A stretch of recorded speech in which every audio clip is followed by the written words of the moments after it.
Ao vencedor as batatas. A frase mais conhecida do romance Quincas Borba é essa que eu acabei de dizer para você, que é uma espécie de fórmula síntese da teoria do humanitismo criada pelo filósofo maluco, doidão, chamado Quincas Borba.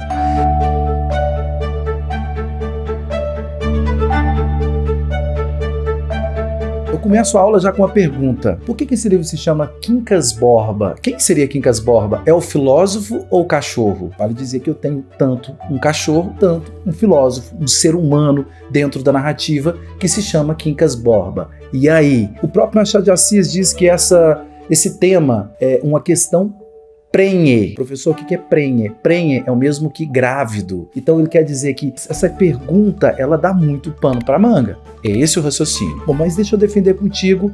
E é claro que para te explicar isso com mais propriedade, depois eu vou criar uma outra aula para te explicar com os detalhes a teoria do humanitismo, tribo 1, tribo 2, o conflito entre as duas. Se as duas entrarem em paz, a gente vai ter o quê?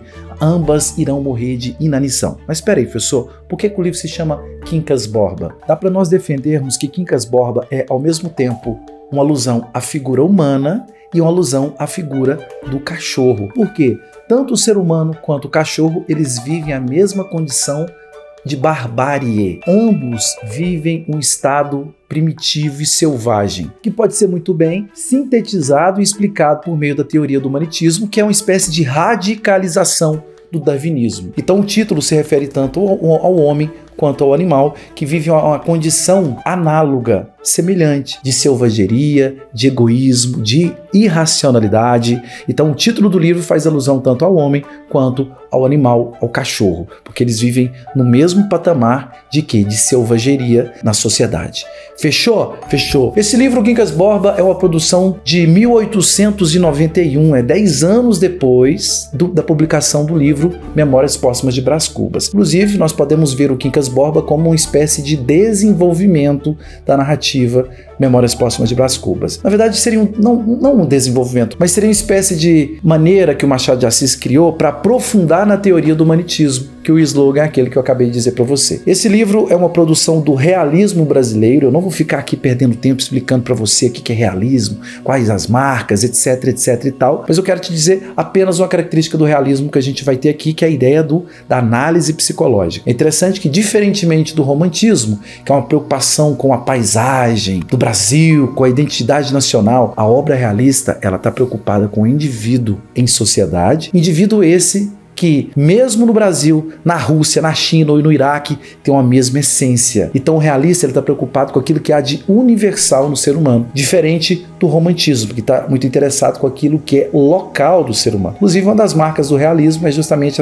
esse jogo de oposição que o realista vai criar com os românticos. Então, um livro de 1891, do realismo brasileiro. Qual que é o gênero literário, professor? Esse livro é um texto do gênero narrativo. Especificamente falando, é um romance que tem 201 capítulos. Os capítulos desse livro são capítulos bastante pequenos. É uma marca também do Machado de Assis, capítulos menores, frases bem curtas aí, justamente para poder comunicar de maneira mais fidedigna com a figura do leitor. Então, é um texto narrativo, é um romance. Um outro detalhe importante. Esse livro, ele é narrado em terceira pessoa. Se você pegar grandes romances machadianos, por exemplo, Dom Casmurro é narrado em primeira pessoa. Quem narra? Bentinho. Você pega o Memórias Póstumas de Brás Cubas, quem narra? O Brás Cubas. E você pega o Quincas Borba, quem narra? Quincas Borba? Não. Quem narra é o narrador em terceira pessoa onisciente. É importante você anotar isso pra gente aí, tá bom? Por quê? Porque isso não é uma questão também, seria isso também uma questão prenhe. Prof, gostei da expressão. O próprio Machado de Assis que usa essa danada dessa expressão, tá? Então, quem narra é um narrador em terceira pessoa. Por que quem tá narrando não é o próprio Quincas Borba? Primeiro, porque o Quincas Borba não é o grande personagem do livro. O grande personagem do livro é o Rubião. Por que ele não narra? Porque ele é muito diferente do Dom Casmurro, do livro Dom Casmurro, né, o Bentinho. Ele é muito diferente do Brás Cubas, do livro Romance Brás Cubas, publicado 10 anos antes desse livro que a gente está analisando aqui agora. Antes que eu me esqueça, você está vendo que eu estou levantando um monte de perguntas para você e vou respondendo todas elas aqui. Antes que eu me esqueça, já que eu estou fazendo muita pergunta, agora eu vou fazer um pedido, neném. Tá curtindo o conteúdo? dá um like, passa a seguir a gente. Para quê? Para que sempre possamos oferecer um conteúdo de qualidade que vai botar você na frente do gol e você vai chegar lá, ó, só pôr a bola para dentro, meu querido, e vai marcar o gol e você vai ser o quê? USP, para cima, FUVEST, então, com o Quincas Borba, professor. Então, quem narra esse livro? O narrador em terceira pessoa, onisciente. Por que quem narra não é o Rubião? Porque o Rubião não é um burguês. Ele não é como o Dom Casmurro, o Bentinho, e ele não é como o Brás Cubas. Rubião é um pobre de Barbacena, era uma figura que não pertencia às elites brasileiras, e aí por isso que ele não está apto a narrar esse livro. Inclusive esse livro que faz parte da segunda fase do senhor Machado de Assis, que é a fase da maturidade. Então eu volto ainda nessa questão do foco narrativo. Quem narra não é o Rubião. Por quê? Porque ele não é um burguês. Se ele não é um burguês, ele não sabe todas as relações sociais, porque o burguês, inclusive esses romances da segunda fase machadiana, grande parte dos romances dele, dessa segunda fase, são romances narrados em primeira pessoa por típicos burgueses, que olham a sociedade de cima para baixo. Burgueses que conhecem ricos e pobres, portanto, eles conhecem a essência e a natureza humana. Interessante. Agora, então, o Rubião, ele não vai narrar o livro porque ele não é um autêntico burguês, como esses outros narradores que eu disse para vocês aí. Então, ele não sabe todo o jogo, todo o manejo social da classe burguesa. E, inclusive, essa história ela vai acontecer em 2 lugares, Barbacena e Rio de Janeiro. Esses 2 lugares, eles sintetizam alguns aspectos da alma e da aparência do Rubião. Barbacena é a representação da essência do Rubião. Rio de Janeiro é a representação da aparência do Rubião. Landim está fazendo aqui, junto com o Machado de Assis, uma análise psicológica.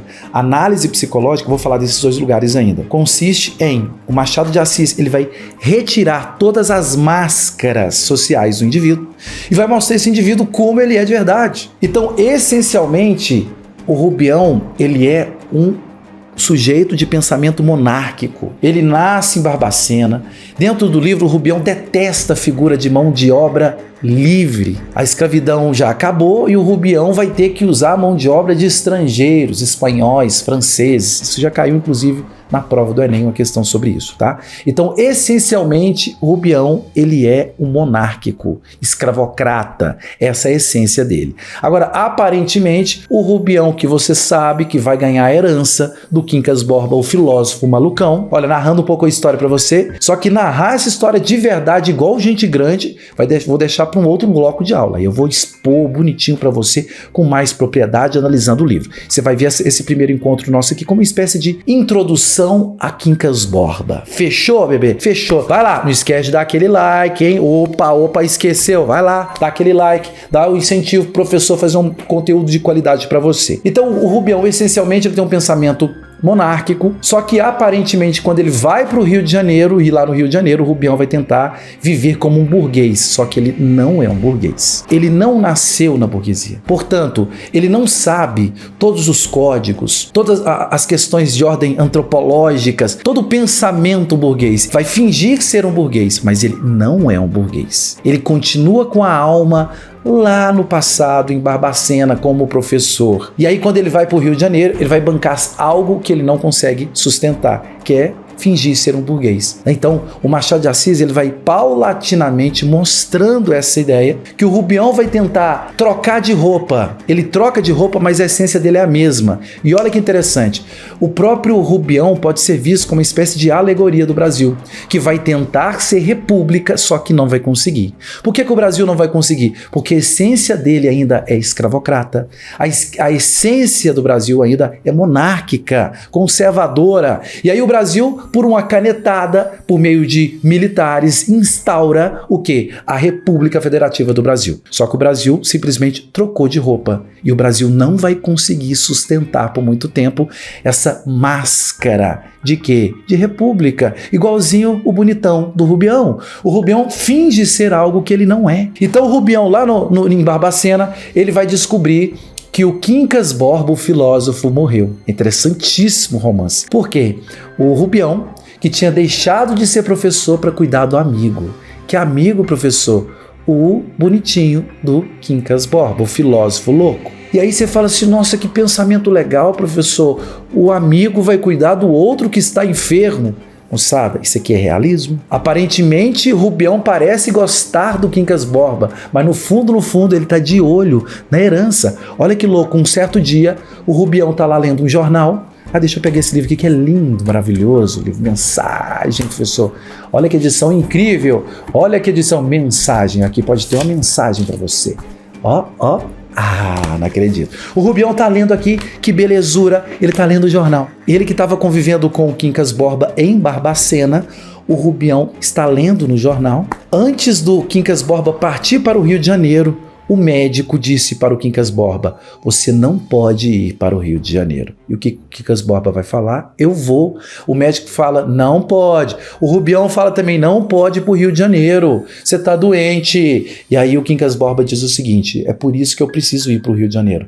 Porque a enfermidade, a doença, também precisa espairecer as ideias. O cara vai para o Rio de Janeiro. Mas antes do Quincas Borba ir para o Rio de Janeiro, ele vai explicar a teoria do humanitismo, cuja fórmula síntese é ao vencedor as batatas. Não se esqueça dessa fórmula síntese. Ela é uma espécie de simplificação ou de radicalização do darwinismo. Lembra do Charles Darwin, lá das Ilhas Galápagos, foi lá, fez aquela experiência lá, destruiu a teoria do Lamarck, aquela papagada toda que você conhece, né?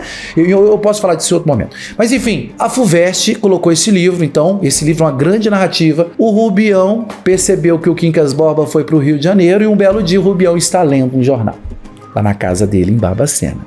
Daqui a pouquinho o Rubião vai para onde? Daqui a pouquinho o Rubião vai para o Rio de Janeiro. Rubião tá lá lendo o que, professor? Lendo um jornal.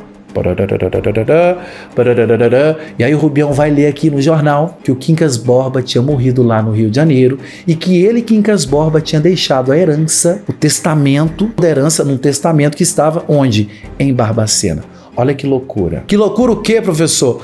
Olha que loucura. Sabe o que vai acontecer? O Rubião, ele vai ao cartório, chegando lá, o Rubião, na hora que ele lê o testamento, o que o Rubião vai perceber? Escravos, dinheiro no banco, apólices, imóveis, um monte de coisas que eram bens do Quincas Borba, o filósofo doidão, tinha saído das mãos do filósofo doidão, não é à toa que Machado de Assis vai colocar um doido aí no livro, tá bom? E aí o Quincas Borba tinha deixado tudo que era dele para o bonitão do Rubião. Rubião, ele deu vontade de soltar foguete, deu vontade de fazer um churrasco, mas o que ele fez? Ele segurou a língua, segurou o comportamento dele. Olha a aparência versus a essência. Por dentro estou super feliz com a morte do meu amigo. E por fora, ai que tristeza, o meu grande amigo morreu. Olha que cinismo do personagem.